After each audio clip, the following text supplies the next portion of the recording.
this word, it took me a while to learn this, truly, validate. I gotta recognize something is real. I gotta admit that there's an elephant in the room before I can take it out so I can move new stuff in. Because I need my widescreen to be in there, you know? So, the thing is, we have to learn that emotions are not weaknesses. And I know as football players, as men, hey my guy, you good? You good? Where's my man, you good right here?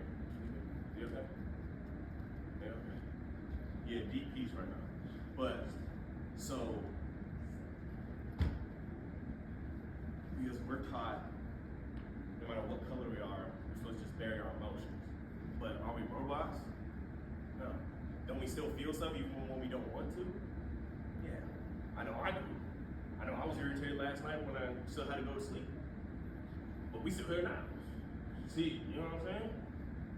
Look, this is what it is. But the thing is, emotions are just information, they're signals. It's like, hey, you're getting angry because you don't feel safe in this situation. Or like, hey, you feel afraid because every time you got to this position, you probably didn't get it. Like, so feelings are just telling you something. They're not something bad. And it takes a while to adjust in your mind. But the biggest thing from this, we gotta learn that emotions are not our pilot. We can experience the signals, but we gotta think about, is the traffic light driving your car? Bingo. But is it helping you travel? Absolutely. So that's what we gotta take the signals in our heart and our mind. We gotta take them as signals, but we can't let them, make us get to the line like this. Or we can't have them make us crash out in the middle of a game or in the middle of an argument. Because there's plenty of guys that do good on the field, but off the field they came in emotion to the point where, all right, they're facing the charges now. Because their girl said something, because he wasn't acting right. We're gonna be real. We're gonna be real. So this right here, guys, is a savior. So the third step, so after we identify what's going on, after we validate and be like, okay, this is real, we gotta recognize how do we as individuals respond, because everybody's different. And these are some examples I've seen, and then I've done. Shut down, it's like, they stop everything. It don't matter what's going on in life, they stop going to classes, they stop doing their work, they stop being attentive in meetings, they stop taking it seriously, and then they just mosey on through. Has anybody seen that up until this point? You guys just quit? Yeah. My dad used to call it going in the tank. And you can see that right on the field.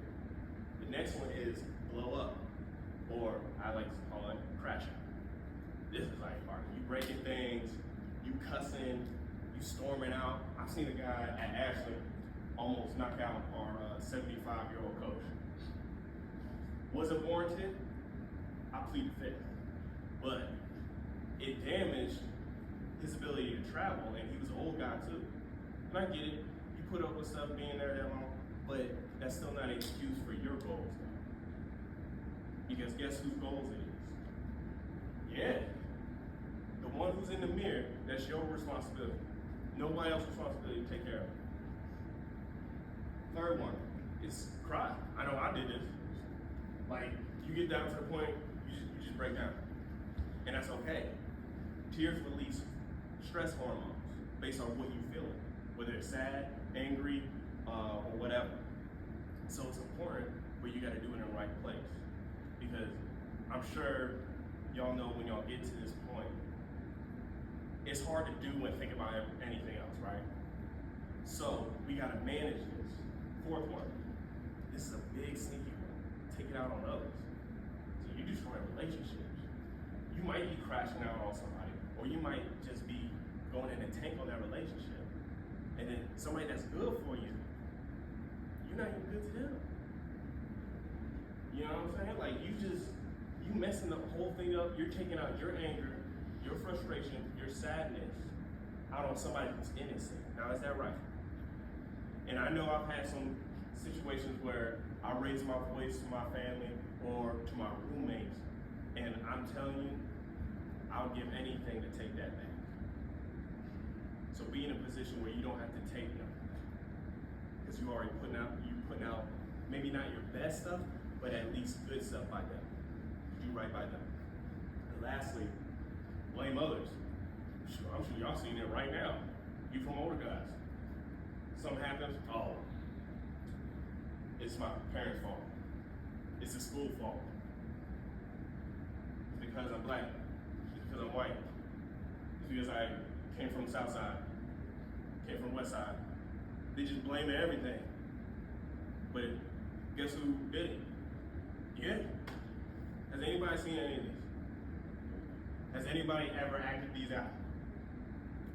And I appreciate y'all, honestly. This is where we at. We're in this together.